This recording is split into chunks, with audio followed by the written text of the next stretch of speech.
I found that nothing in life is worthwhile unless you take risks. Nothing. Nelson Mandela said, "There is no passion to be found playing small and settling for a life that's less than the one you're capable of living." Now, I'm sure in your experiences in school and applying to college and picking your major and deciding what you want to do with life, I'm sure people have told you to make sure you have something to fall back on. Make sure you got something to fall back on, honey. But I never understood that concept, having something to fall back on. If I'm going to fall, I don't want to fall back on anything. I want to fall forward. I figure at least this way I'll see what I'm going to hit. Without consistency, you'll never finish. So do what you feel passionate about. Take chances.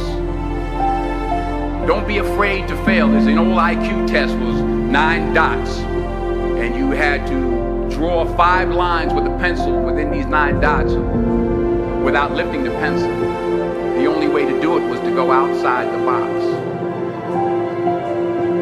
Don't be afraid to think outside the box. Don't be afraid to fail big, to dream big.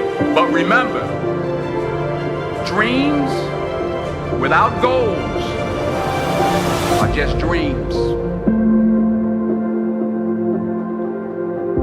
Reggie Jackson struck out 2,600 times in his career, the most in the history of baseball. But you don't hear about the strikeouts. People remember the home runs. Fall forward. Thomas Edison conducted 1,000 failed experiments. Did you know that? I didn't know that. Because the 1,001st was the light bulb. Fall forward. Every failed experiment is one step closer to success. You've got to take risks, and I'm sure you've probably heard that before, but I want to talk to you about why that's so important. You will fail at some point in your life. Accept it. You will lose. You will embarrass yourself. You will suck at something. There's no doubt about it. And I know that's probably not a traditional message for a graduation ceremony, but hey, I'm telling you, embrace it, because it's inevitable.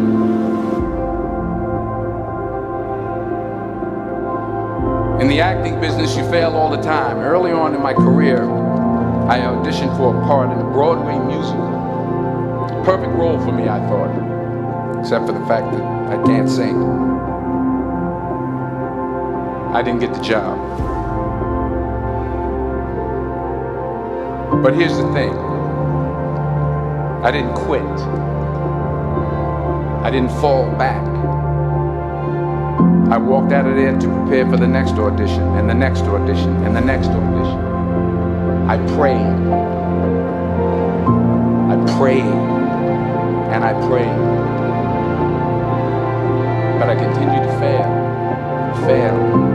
And fail. But it didn't matter, because you know what? There's an old saying. You hang around the barbershop long enough, sooner or later you're going to get a haircut. So you will catch a break, and I did catch a break. Last year, I did a play called Fences on Broadway. But here's the kicker. It was at the Court Theater. It was at the same theater that I failed that first audition 30 years prior. The point is, every graduate here today has the training and the talent to succeed. But do you have the guts to fail? If you don't fail, you're not even trying. I'll say it again. If you don't fail, you're not even trying. To get something you never had, you have to do something you never did. So imagine you're on your deathbed, and standing around your deathbed are the ghosts representing your unfulfilled potential. The ghost of the ideas you never acted on. The ghost of the talents you didn't use. And they're standing around your bed, angry, disappointed, and upset. They say we came to you because you could have brought us to life, they say. And now we have to go to the grave together. So I ask you today, how many ghosts are going to be around your bed when your time comes?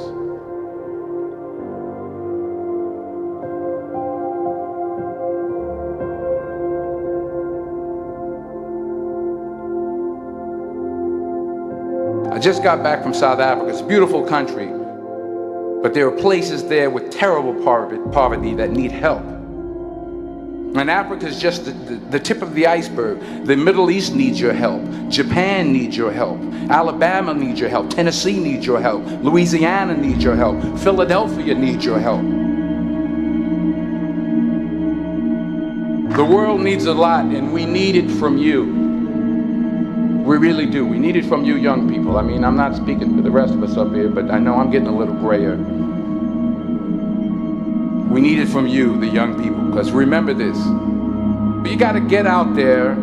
You got to give it everything you got, whether it's your time, your talent, your prayers, or your treasures.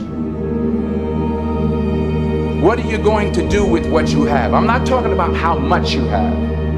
Some of you are business majors, some of you are theologians, nurses, sociologists. Some of you have money, some of you have patience, some of you have kindness, some of you have love, some of you have the gift of long suffering. Whatever it is, whatever your gift is, what are you going to do with what you have?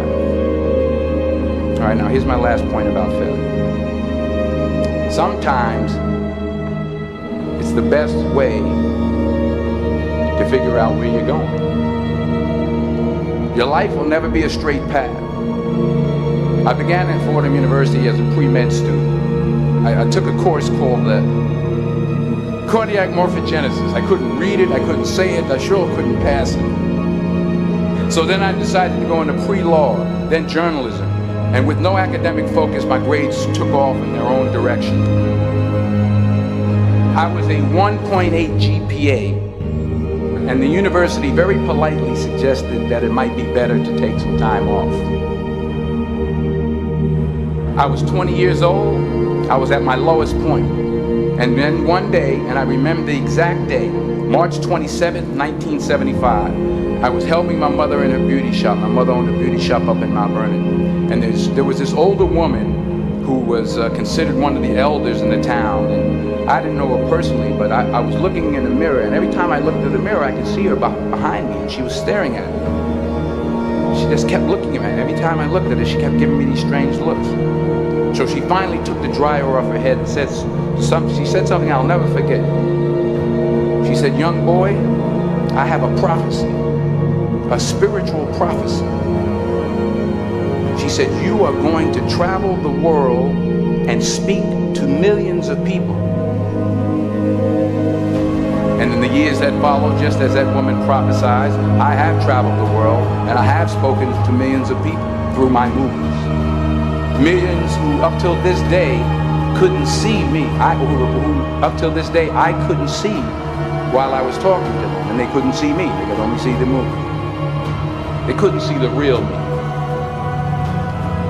But I see you today, and I'm encouraged by what I see. And I'm strengthened by what I see. Because taking risk is not just about going for a job. It's also about knowing what you know and what you don't know. It's about being open to people and to ideas. The chances you take, the people you meet, the people you love, the faith that you have, that's what's going to define you. Never be discouraged. Never hold back. Give everything you got. And when you fall throughout life, remember this: fall forward.